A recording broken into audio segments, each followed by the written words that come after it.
ایک چھوٹے سے گاؤں کے قریب ایک گھنا اور جادوئی جنگل تھا۔ اسی جنگل کے کنارے ایک بہت پرانا اور بڑا درخت کھڑا تھا۔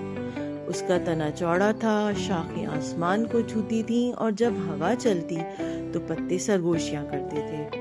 لوگ کہتے تھے یہ درخت عام نہیں ہے، یہ باتیں کرتا ہے۔ ایک دن 3 بچے جنگل میں کھیل رہے تھے، ایان، لینا اور سمی۔ اچانک تبھی ایک نرم سی آواز آئی، ہیلو ننھے دوست۔ سمی ڈر کر چیخ پڑا، درخت بول رہا ہے۔ ایان اور لینا حیران ہو گئے۔ پھر درخت کی چھال ہلکی سی چمکنے لگی، درخت پر 2 روشن اور مہربان آنکھیں بن گئیں۔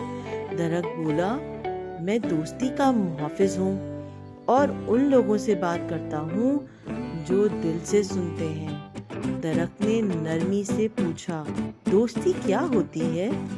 سمی نے کہا، اکٹھے کھیلنا۔ لینا بولی، کھلونے بانٹنا۔ ایان نے سوچا، ایک دوسرے پر بھروسہ کرنا۔ درخت مسکرایا، یہ سب سچ ہے لیکن پوری بات نہیں۔ سچی دوستی وہ ہے جو مشکل وقت میں بھی ساتھ دے۔ ایک سنہرا پتا ہوا میں لہرا کر نیچے آیا۔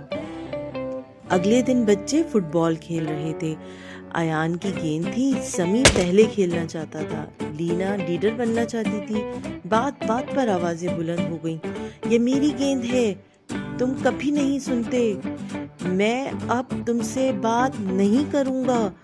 تینوں ناراض ہو گئے اور دل اداس ہو گئے۔ پھر اچانک سے آواز آئی، درخت کی آواز نرم تھی، کیا جیتنے سے خوشی ملی؟ بچوں نے سر ہلایا، نہیں۔ درخت نے 3 پتے گرائے۔ پہلا پتا بولا، بھاری دل کے ساتھ بھی معافی مانگنا سیکھو۔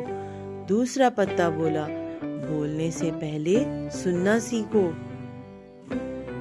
تیسرا پتا بولا، جلدی معاف کرنا سیکھو۔ بچوں کی آنکھوں میں آنسو آ گئے۔ ایان بولا، مجھے معاف کر دو۔ لینا نے کہا، میں نے غلطی کی۔ سمی مسکرایا، میں معاف کرتا ہوں۔ تینوں نے ایک دوسرے کو گلے لگایا۔ پھر ایک دن دوستوں، لینا گر گئی، اس کے گھٹنے پر چوٹ آ گئی۔ ایان اور سمی اس کے پاس دوڑتے ہوئے آئے، اسے سہارا دیا اور گھر تک چھوڑ کر آئے۔ اسی رات درخت سب سے زیادہ چمکا۔ یہی ہے سچی دوستی، کسی کو اکیلا نہ چھوڑنا۔ سال گزر گئے، تینوں بچے بڑے ہو گئے۔ ایک دن دوبارہ درخت کے پاس آئے۔ درخت خاموش تھا، نہ آنکھیں نہ آواز۔ لینا اداس ہو گئی۔ تب ایک ننھا سا پتا اس کے ہاتھ میں آ گرا۔ ہلکی سی آواز آئی، اب تمہیں میری ضرورت نہیں، تم خود دوستی بن چکی ہو۔ تینوں مسکرا دیے۔ وہ تینوں ہاتھ میں ہاتھ ڈالے آگے بڑھ گئے، اور آج بھی جہاں کوئی معاف کرتا ہے، ساتھ دیتا ہے اور دل سے نبھاتا ہے، وہاں بات کرنے والا درخت ابھی بھی زندہ ہے۔ تو سبق یہ ہے دوستوں، سچی دوستی کھیل یا فائدے کا نام نہیں، بلکہ ساتھ نبھانے کا وعدہ ہے۔